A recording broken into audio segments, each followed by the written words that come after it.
शेतकऱ्यांची कर्जमाफी शेतकऱ्यांची कर्जमाफी शेतकऱ्यांचा सातबारा कोरा शेतकऱ्यांच्या मालाला हमी भाव शेतकऱ्यांच्या मालाला हमी भाव शेतकऱ्यांची संपूर्ण कर्जमाफी शेतकऱ्यांचा सातबारा कोरा मागण्या आमच्या हक्काच्या शेतकऱ्यांचा सातबारा कोरा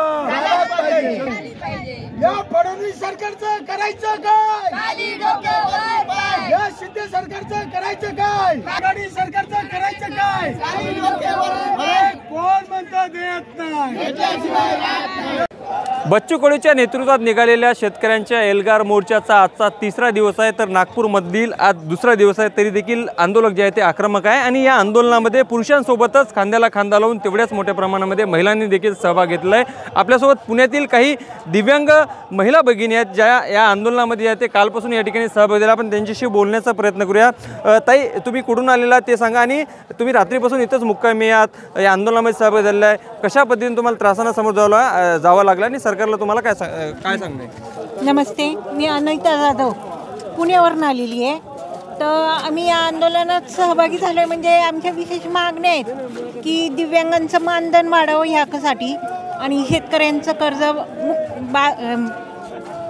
मुक्त करावं ह्या संदर्भामध्ये आमच्या मागण्या आहेत। तर आम्ही कालपासनं परवापासनं इथं आलेलो आहेत सगळे इथं।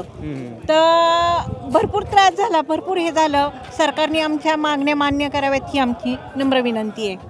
ताई, अगदी रात्री रस्त्यावरती झोपावं लागलं, महामार्गावरती झोपला तर वाहनं अडवलेत, इथून कुठं शहरात जाता येत नाही, अत्यावश्यक साहित्य जे आहे ते काही घ्यायचं असेल तर आसपास काही मिळत नाही, तरीसुद्धा या ठिकाणी तुम्ही रात्रभर मुक्कामी राहिला?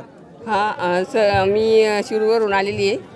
तर मी एवढं सांगू इच्छिते की आज आंदोलनाचा आमचा दुसरा दिवस आहे। आम्ही तर या आंदोलनामध्ये आमची खूप आतोनात हाल झालेले, आम्ही दिव्यांग आहे। तर या दिव्यांगांना एवढे हाल अपेक्षा सरकारने करू द्यावी नव्हे।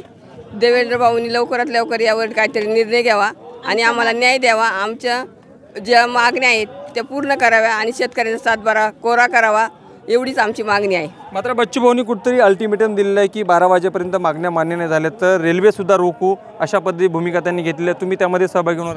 हो, त्याच्यामध्ये आम्ही सहभागी होणार आहोत। त्यांना आमच्या मागण्या जर त्यांनी पूर्ण नाही केल्या तर आम्ही ते पण करू शकतो। अच्छा, सर बोलतील नक्कीच आपण थोडक्यात मला थोडक्यात सांगा, काय सांगाल? आज तुम्ही पण दिव्यांग आहात, मोठ्या प्रमाणामध्ये इतर शेतकरी तर सहभागी झालेले आहे, मात्र दिव्यांग बांधवांचा देखील मोठा समावेश यामध्ये आहे। प्रमुख मागण्या शेतकऱ्यांचा सातबारा कोरा करा, त्याबरोबर इतरही काही मागण्या।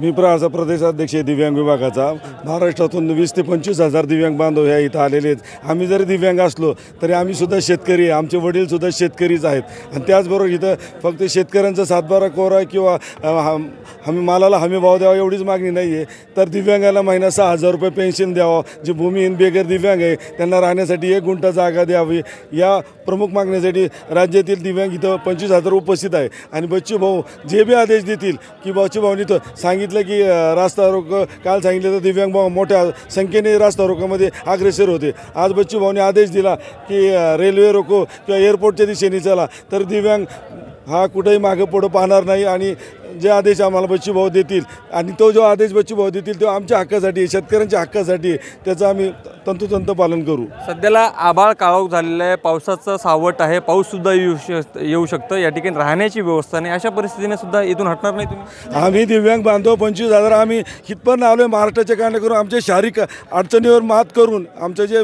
विकलांगता आहे मात करून त्याच्यावर आलो, आमच्या आर्थिक परिस्थितीवर मात करून आलो। निसर्ग आम्हाला हरू शकत नाही, पाऊस येऊ नाही ते काही येऊ, आम्ही इथून अजिबात हटणार नाही जोपर्यंत, कारण आमचा हा मरण्याचा जगण्या मरण्याचा प्रश्न आहे। जर आज आम्ही मागण्या पूर्ण झाल्या नाही तर आम्ही पाऊस येऊ काही येऊ आम्ही इथं जीव देऊ, परंतु घरी जाणार नाही आहे, कारण मागण्या आमच्या हक्काच्या आहेत।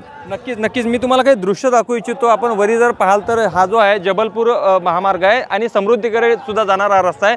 रात्रीपासूनच जे आहे ते या ठिकाणी आंदोलकांनी वाहतूक काढून ठेवली आहे, त्यामुळे रात्रभरपासून एकाच ठिकाणी सर्व वाहनं जे आहेत ते थांबलेले आहे। सोबतच या माझ्या उजव्या बाजूला जर पाहाल तर हा वर्धा नागपूर रोड आहे आणि याच ठिकाणी जे आहे ते बच्चू कडूंच्या नेतृत्वामध्ये आंदोलन सुरू आहे. आता सध्याला हे ऑक्सिजन पार्क आहे, यामध्ये जे आहे ते काही आंदोलक सकाळी या ठिकाणी आले आणि या ठिकाणी बसले. मोठ्या प्रमाणामध्ये जे आहे ते आंदोलक या ठिकाणी सहभागी झाले. मात्र सोबतीनेच त्यांच्या खांद्याला खांद्या लावून दिव्यांग बांधव जे आहे ते राज्यभरातून वेगवेगळ्या ठिकाणाहून आलेले आहेत. त्यामध्ये मोठ्या प्रमाणात महिलांचा देखील समावेश आहे. मोठ्या परिस्थितींना त्यांना सामोरं जावं लागत आहे, तरीसुद्धा ते या ठिकाणी आंदोलनावरती ठाम आहे. जोपर्यंत मागणी मान्य होणार नाही तोपर्यंत आम्ही परतणार नाही, अशी भूमिका एकूणच दिव्यांग बांधवांची आहे. लोकशाही मराठी करता ज्ञानेश्वर पवार, नागपूर. लोकशाही मराठी ऐका, पहा, जागरूक रहा.